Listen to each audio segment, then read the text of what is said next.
Comment gérer la prise de température en symptothermie avec un décalage horaire? C'est le sujet de cette nouvelle vidéo. C'est parti!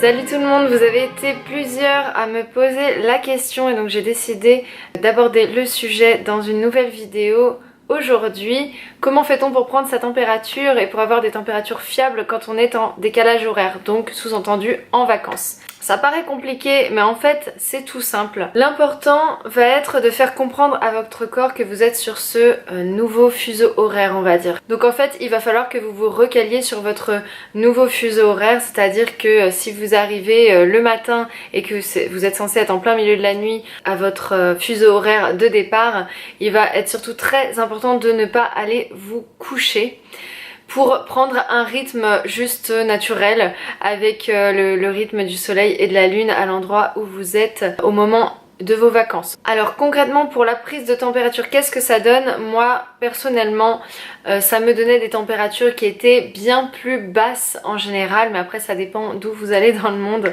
Donc en fait elles étaient bien plus basses. Je me levais à 7 ou 8 heures et mon corps en fait était toujours sur l'heure française, donc avec 4 heures de décalage. Donc pour avoir une température juste, il va être important pour vous d'observer et d'estimer si elle est normale par rapport à vos cycles habituels. Je ne vous conseille pas, vous vous en doutez, de débuter la symptothermie au moment où vous partez en vacances parce qu'il va quand même falloir avoir un petit peu d'expérience et plusieurs cycles derrière vous. Personnellement, je mets toujours, quand j'ai un décalage horaire, dans les premiers jours, je mets toujours mes températures entre parenthèses dans l'application pour ne pas qu'elles soient prises en compte. Si vous suivez mes vidéos et que vous avez lu mes articles, vous savez que en symptothermie, vous avez droit à 2 températures manquantes ou erronées, on va dire, dans le plateau bas de votre cycle, ainsi qu'une seule température manquante dans la montée, donc au moment où vous allez devoir confirmer votre ovulation. D'après cette règle, ça ne pose pas de souci parce que votre température en fait va tout simplement se réguler. En général, ça prend 3 jours maximum à se réguler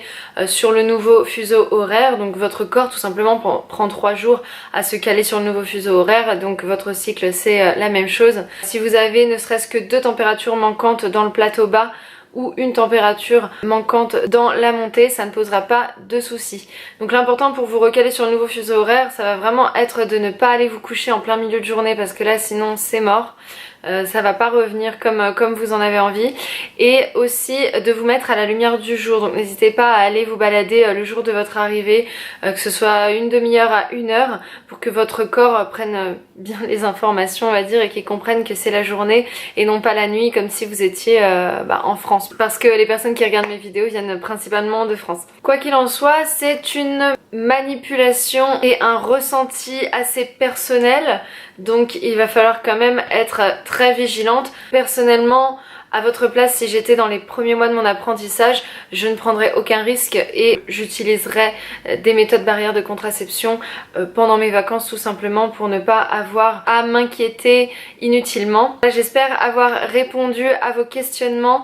N'hésitez pas à me poser d'autres questions en commentaire si vous en avez. J'en profite pour vous prévenir, si vous n'êtes pas encore au courant, que j'ai toujours mon guide de la débutante en symptothermie disponible sur le lien en barre d'infos, qui répond à toutes les questions que vous pourriez vous poser dans les premiers temps et dans votre apprentissage de la symptothermie, et ce sont principalement les questions que je me suis posées et les questions qu'on m'a posées depuis le début sur mon blog et sur ma chaîne YouTube. Voilà, j'ai tout regroupé en un guide pour vous aider dans votre apprentissage de la symptothermie. Je propose aussi sur mon blog un service d'accompagnement, car il est important, surtout dans les premiers temps, si vous n'êtes pas sûr de vous, de faire valider vos observations pour ne pas mettre en péril votre sécurité contraceptive. Personnellement, si vous me suivez depuis un moment, vous savez que j'ai appris tout toute seule, sans conseillère. Donc bien évidemment, je vous dirai pas que c'est impossible puisque je l'ai fait, mais je sais aussi que d'après les messages que je reçois vraiment très souvent, je sais que beaucoup d'entre vous ont besoin d'être rassurés et ont besoin qu'on valide leurs ressentis et leurs observations. C'est pour ça que j'ai mis en place mon service d'accompagnement il y a quelques temps déjà sur mon blog. Je vous mets aussi le lien en barre d'infos. Je vous remercie d'avoir regardé cette vidéo jusqu'ici. Si vous avez d'autres questionnements, si vous avez des sujets que vous aimeriez que j'aborde en vidéo, ce sera avec grand plaisir, je les prendrai tous en compte. N'hésitez pas à me mettre un petit pouce bleu si vous avez aimé cette vidéo et à vous abonner à ma chaîne en activant les notifications pour recevoir les prochaines. Je vous dis à très bientôt et je vous fais plein de bisous. Salut!